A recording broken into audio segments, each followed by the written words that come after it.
El método de bisección toma dos puntos de la función. Entre estos dos puntos se forma un segmento. Este segmento se va a dividir a la mitad, formando un nuevo segmento y teniendo cuidado de que este nuevo segmento tenga la raíz que se está buscando.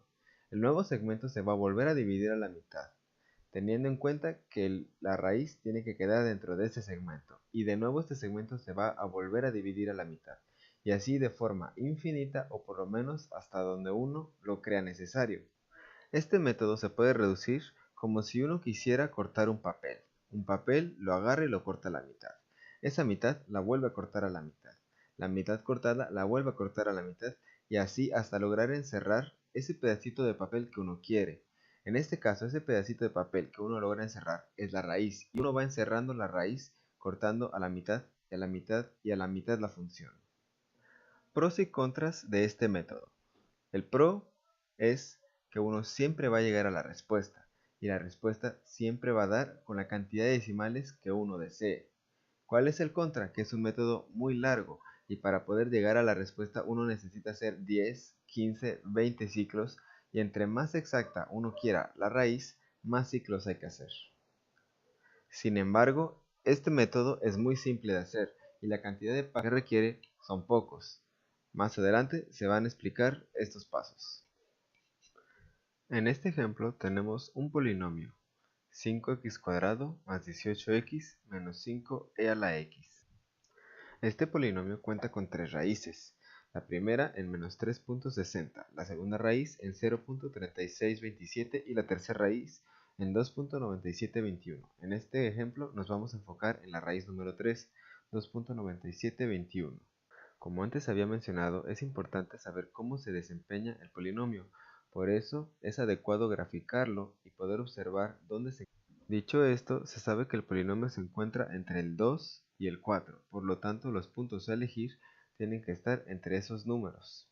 Si se quiere llegar rápido a la respuesta, se eligen números que estén cercanos a la raíz. En este caso se elegirá 2.66 y 3.16 como números de inicio. Estos representarán x1 y x2.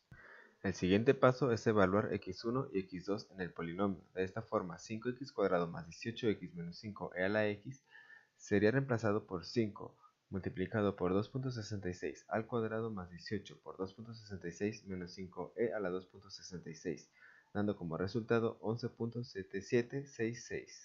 De la misma forma se evalúa x2, el cual es 3.16, y este da como resultado menos 11.0450. El siguiente paso es crucial para no perderse. Se tiene que multiplicar la función evaluada en x1 por la función evaluada en x2. Si estos dos números son menores a 0, entonces uno puede seguir. De no ser menores a 0, uno debe detenerse y escoger dos números diferentes. Los siguientes pasos son repetitivos y hay que poner atención para no cometer errores numéricos. Primero que nada se tiene un x1 y un x2. Estos son evaluados en la función para tener un f de x1 y un f de x2. Ahora se busca obtener un xm. Xm representa la mitad entre los dos números, puesto que el método de bisección se basa en dividir siempre el segmento a la mitad. El siguiente paso es importante para saber con qué números se van a seguir trabajando y qué valores son los que se deben guardar. x1 se evaluó en la función, xm se evalúa en la función. Si al multiplicarse son menores que 0, entonces el valor de x1 se conserva y el valor de xm se convierte en x2. Por otro lado, si la función evaluada en x1 multiplicada por la función evaluada en xm es mayor a 0, entonces el número de x1 se perderá. El valor de x2 se conserva siendo x2 y el valor de xm se convierte en el valor de x1. Si se da el caso en que la función de x1 por la función de xm es igual a 0, entonces xm es la raíz. Y por último se evalúa el error. El error es igual al xm nuevo menos el xm antiguo entre el xm nuevo, siempre su valor absoluto. El xm nuevo es el xm que se saca en el ciclo actual. El xm antiguo es el xm del ciclo anterior. Es importante sacar el xm porque así uno sabe cuándo uno va a parar. Usualmente uno continúa hasta que el error sea igual o menor a 1 por 10 a la menos 5.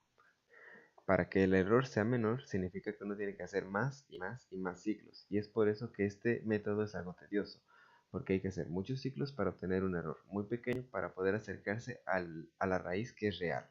Dicho lo anterior, se tiene una tabla aquí. Esta tabla tiene todos los ciclos que se han efectuado para poder llegar a la raíz, la cual es 2.9715. Presten atención para no perderse en la tabla. El orden va a ser de izquierda a derecha y de arriba hacia abajo. Se va a iniciar donde dice inicio, el cual corresponde al ciclo número 1. Si se dan cuenta, se tiene el x1 y el x2 que se agarraron al inicio, el cual es 2.66 y 3.16.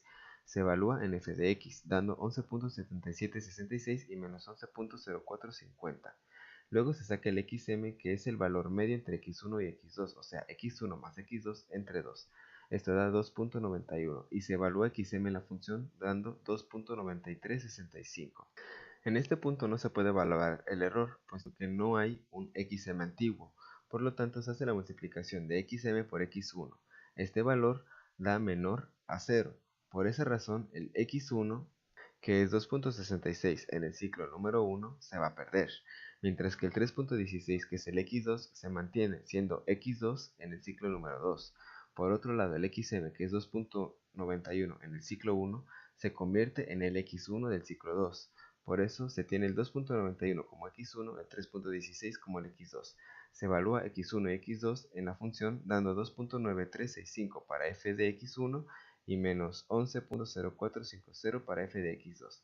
Se vuelve a sacar el nuevo xm, siendo 3.035, y se evalúa el xm en la función dando menos 3.3188. En este punto ya se tiene un xm antiguo y un xm nuevo, siendo el xm antiguo 2.91 y el xm nuevo 3.035. Por lo tanto, se evalúa el error, el cual va a ser el valor absoluto de 3.035 menos 2.91 entre 3.035 por 100. Esto da 4.1186. Si se dan cuenta, es un error muy grande. Por lo tanto, quiere decir que el xm que se tiene está muy alejado de la raíz. Y eso es cierto porque 2.91 y 3.035 nos acercan a la raíz. Lo que realmente sucede cuando se está evaluando la función de x1 multiplicada por la función de xm es que si se tiene la recta y la multiplicación de estos es mayor a 0, quiere decir que estos números están alejados de la raíz. Por lo tanto, se busca tomar los otros dos valores que están más cercanos a la raíz para poder así ir atrapando a la raíz y no alejándose de ella. Del ciclo 3 al ciclo 4. En el ciclo 3 ya terminado, tenemos que f de x1 es 2.9365, mientras que f de xm es menos 0.001977. La multiplicación de estos da un número negativo. Como es negativo, este es menor a 0. Y siguiendo la regla, el x1 del ciclo 3 seguirá siendo el x1 del ciclo 4, o sea 2.91 seguirá siendo 2.91, mientras que el xm del ciclo 3 se convertirá en el x2 del ciclo 4. Es por eso que el 2.9725, que era el xm del ciclo 3, se convierte en el x2 del ciclo 4. En los ciclos podemos toparnos con el ciclo 7 y el ciclo 8.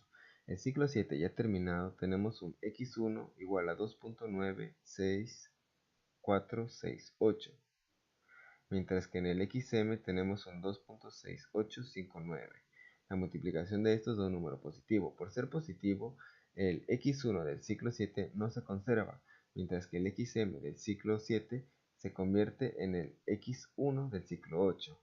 Y el x2 del ciclo 7 se conserva, siendo el x2 del ciclo 8.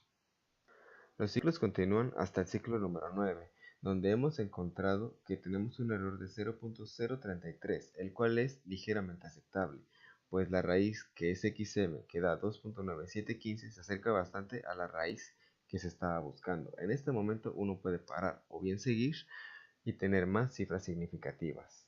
En este momento es bueno recordar que entre más cerca se agarre el x1 y el x2 al inicio de la raíz, menos ciclos hará, pero también hay que recordar que este método de bisección va a tomar muchos ciclos para llegar a una respuesta que sea aceptable.